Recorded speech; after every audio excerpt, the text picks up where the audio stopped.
Bismillahirrahmanirrahim. Alhamdulillahi Rabbil alamin. Wassalatu wassalamu ala rasulillah wa ala alihi wa ashabihi ajma'in. Assalamu alaikum wa rahmatullahi wa barakatuhu. Eң birinchi Alloh taologa cheksiz maqtovlar, andan keyin payg'ambarimizga Allohning merimi jana rahim bo'lsin.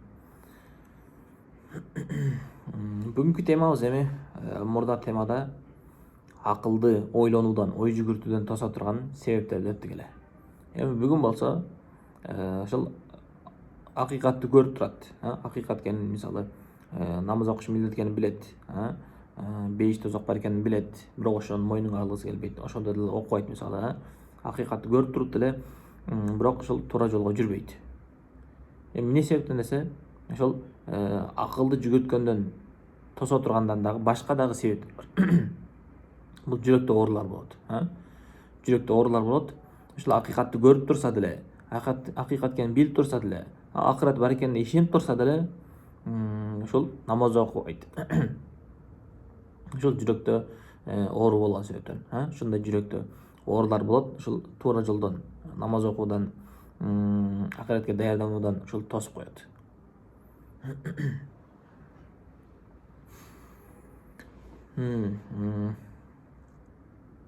Ал кандай десе, бул кибир болот ичинде, көрө албастык болот, мисалы, нафс нерчүү, нафс шахваттарын нерчүү, ошол жаман нерсени каалоо, жаман жолго жүрүүнү каалоо, күнөө кылганды каалоо, мына ошолор туура жолго жүрүүдөн тосуп коет экен.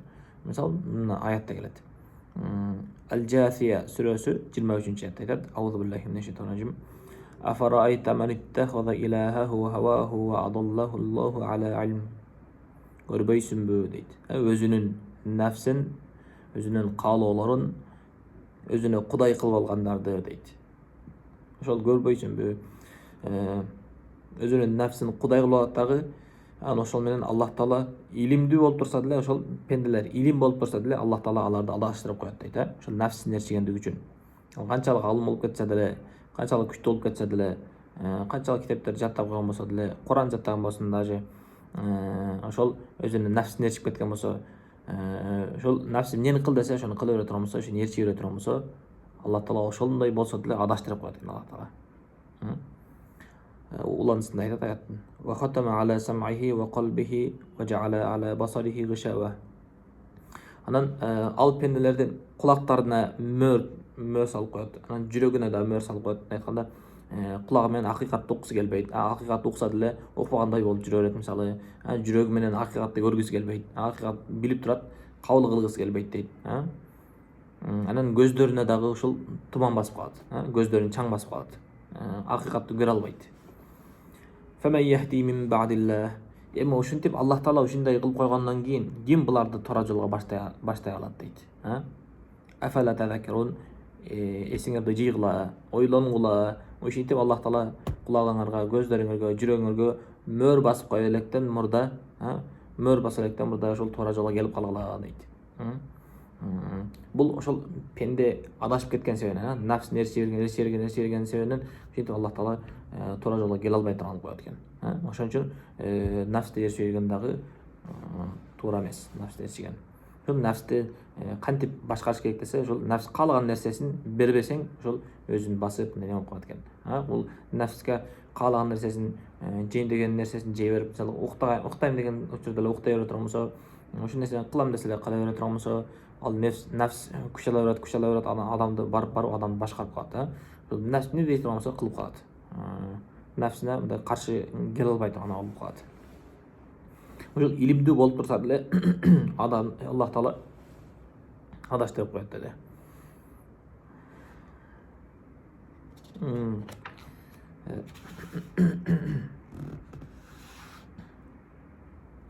Анан ошол себептери кибир болушу мүмкүн. Ушундай себептер бар болгон болсо, жүрөгүндө оору болгон болсо, ал акылын иштетип турганы менен, туура жолду көрүп турганы менен, туура жолго келе албайт бирок.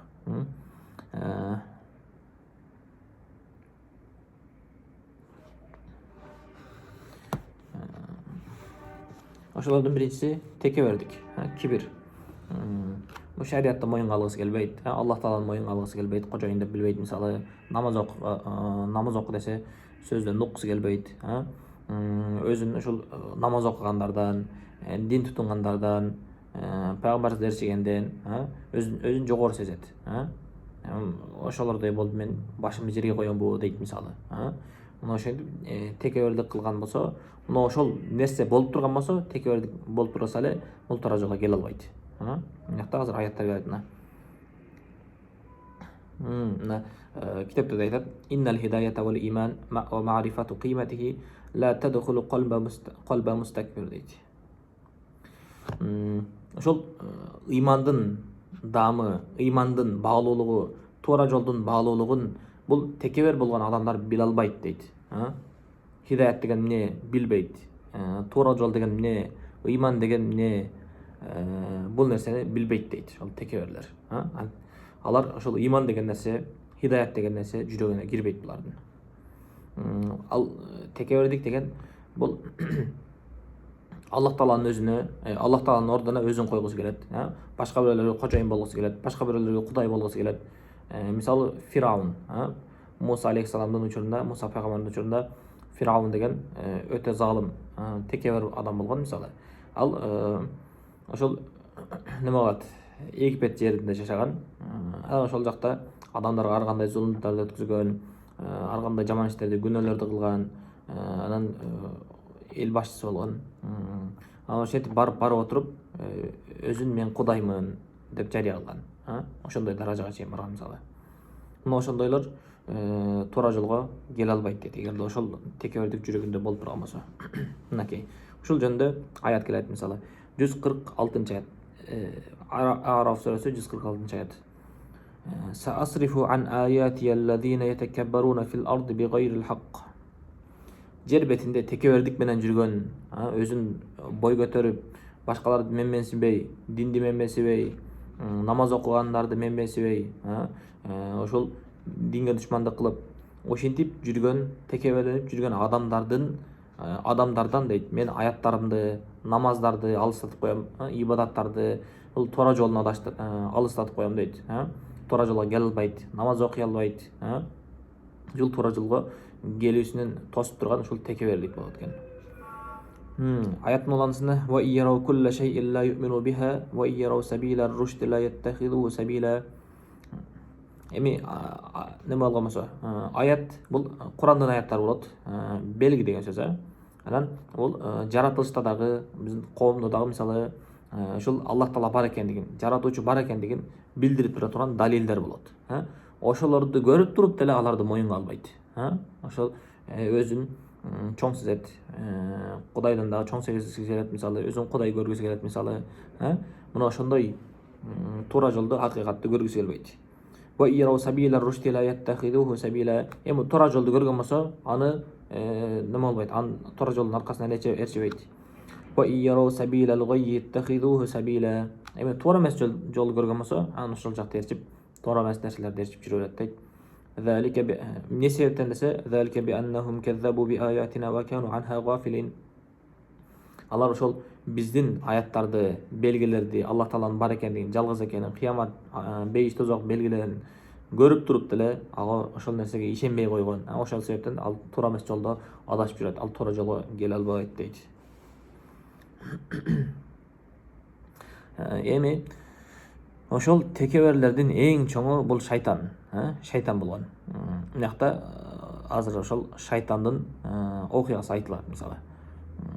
Бакара сүрөсү 34-аятта айтат: "Ва из кулна лил малаикати isjudu li adama fasajadu illa iblisa aba wastakbara wa kana minal kafirin" дейт. Биз периштелерге айттык дейт. Шайтан дагы өзү периште болгон эмес, ал шайтан, шайтан жиндерден болгон.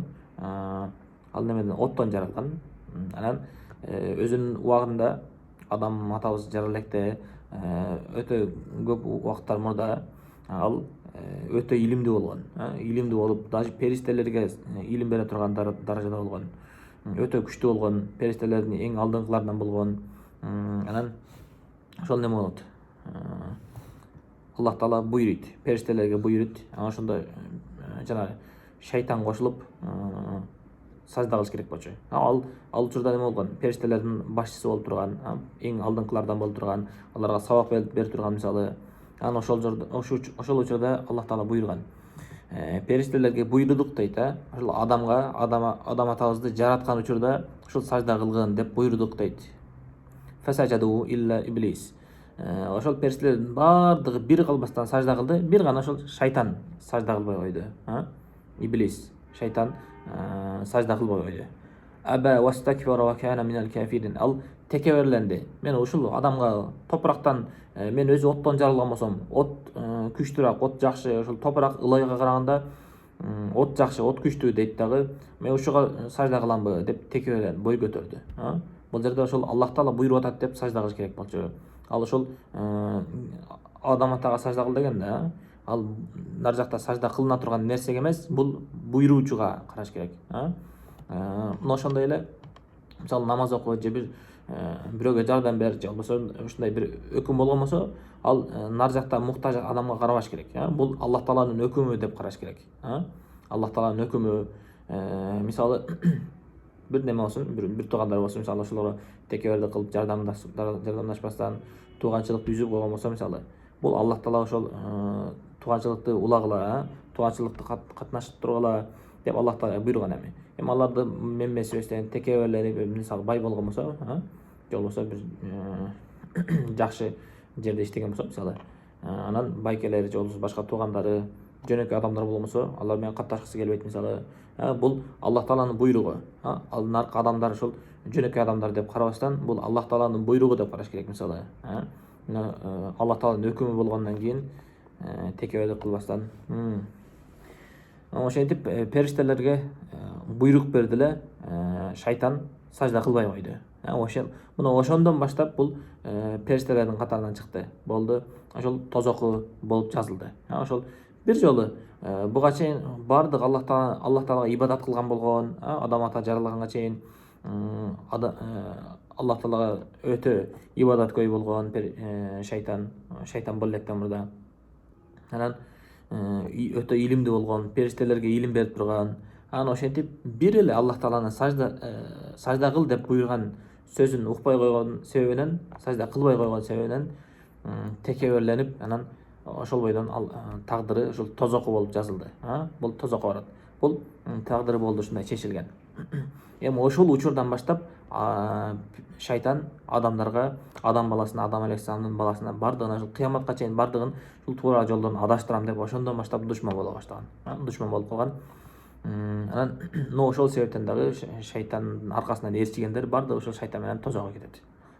Шайтанга, нафска ээрчигендер. Мына ошол текеберлердин эң чоңу ушул шайтан.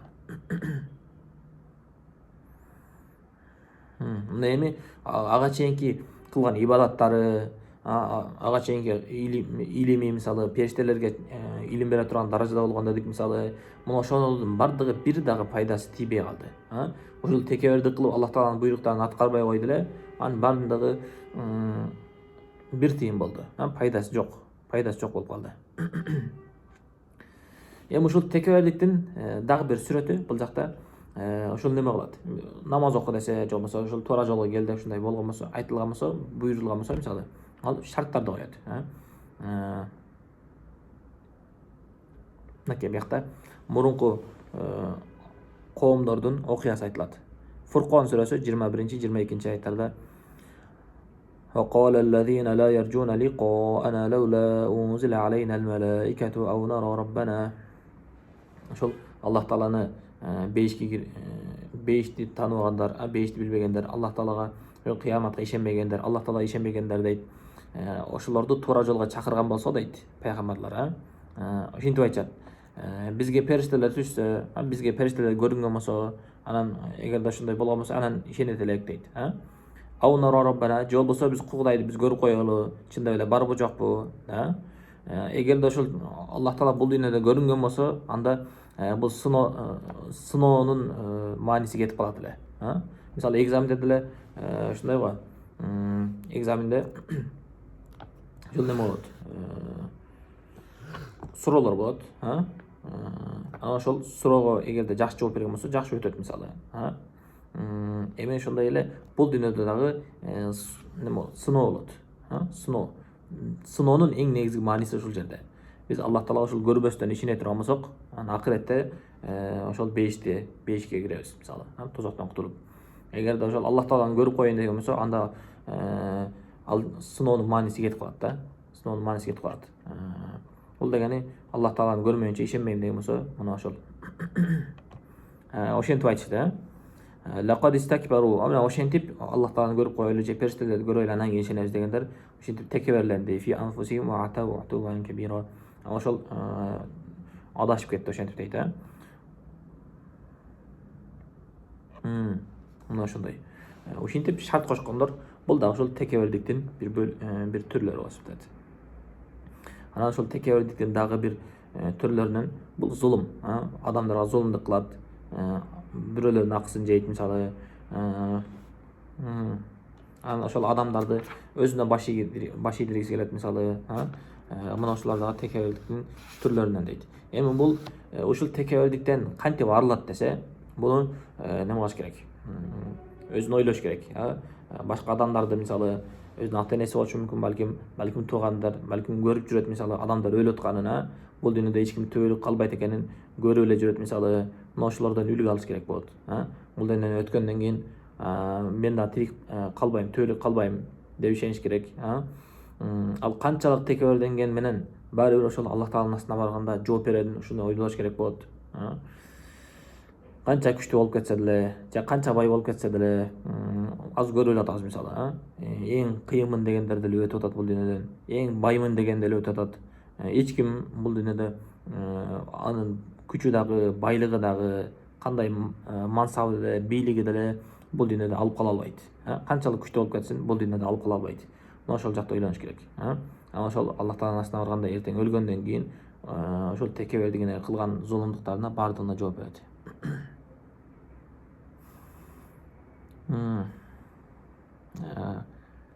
Ошол Фираундун немеси окуясы дагы айтылат бул жакта. Касас сүрөсү 39-аятта экен.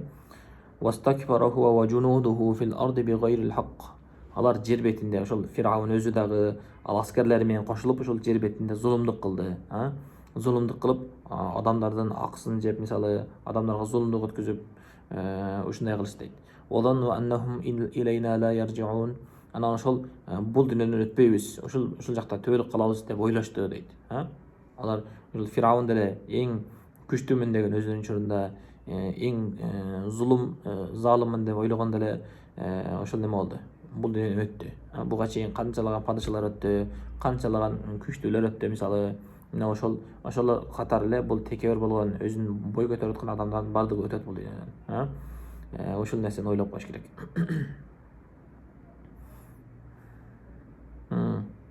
Эми ошол неме акыретке ишенген болсо, Аллах Таалага ошол бул дүйнөдө кылган иштердин баардыгына Аллах Таала эсеп аларын ишене турган болсо, беш тозок бар экен, ушуну эле ишенип алган болсо, жакшы ишенип алган болсо, ал текебердик өзү эле кетип калат.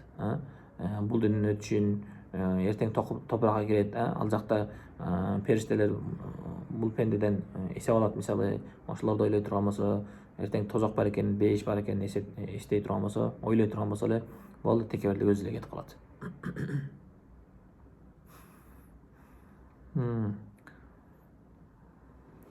Анан зулумдун дагы башка түрлөрүнөн келет экен. Аятта айтылат: Инналлазина кафару ва заламу лам якуниллаху лиягфира лахум ва ла лияхдияхум тарика. Чындыгында капырларды жана залымдарды Аллах Таала күнөөсүн кечирбейт дейт. Аларды туура жолго баштабайт дейт.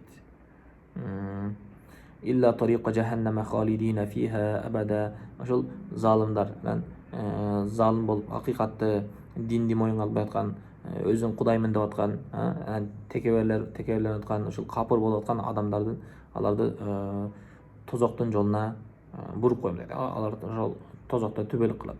Ва кана залика ала Аллахи ясира. Бул нерсе Аллах Таалага жеңил эле. Аллах Таала бул кыйынчылыгы жок. Ал канча кыйын болсо деле, канча бай болсо деле, аны тозокко түшүрүп кое берет. Аны эч кандай алардын акыбетинен Аллах Таала коркуп отурбайт. Эми ушул туура жолго келиш үчүн ушундай зулумдуктардан, туура эмес иштерден алыс болуш керек экен. Эгерде ушундай туура эмес иштерди кылып жүргөн болсо, бул туура жолго келиши кыйын болот. Эми ушул зулумдуктан кантип чыгат десе, неме кылыш керек? Бул акыйкат айтылдыбы, өзүн токтото билиш керек.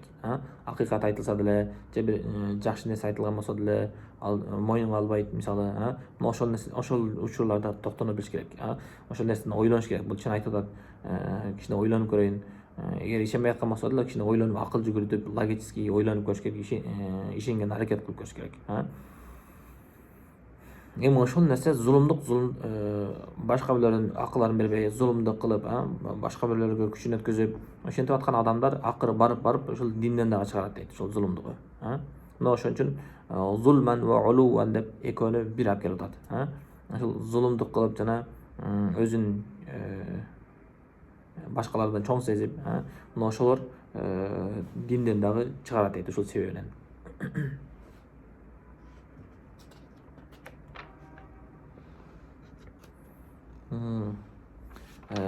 Ушул жерден токтотуп туралам да. Бул жагы узун болуп кетет экен. Мына ушул экинчи сабагыбыз ушул болду. Туура жолдон тосо турган себептери. Кийин дагы ушул неме алабыз? Нафстээрчүү. Андан кийин ошол туура эмес жолдо жүргөн адамдар дечү. Булар дагы ошол туура жолго келүүнү тосот. Мына ошол үрп-адат, туура эмес үрп-адаттар, ошолор дечү. Ушинтип улана берет. Анан көрө албастык. Мына ошондой. Ушинтип кийинки себептер кете берет. Ушинтип бүгүнкү сабагыбыз аягына чыкты. Ва саллаллаху таала аля хайр халқи Мухаммадин ва аля алихи ва асхаби ажмаин. Эмки сабакта көрүшкөнчө ассаламу алейкум ва рахматуллахи ва баракатух.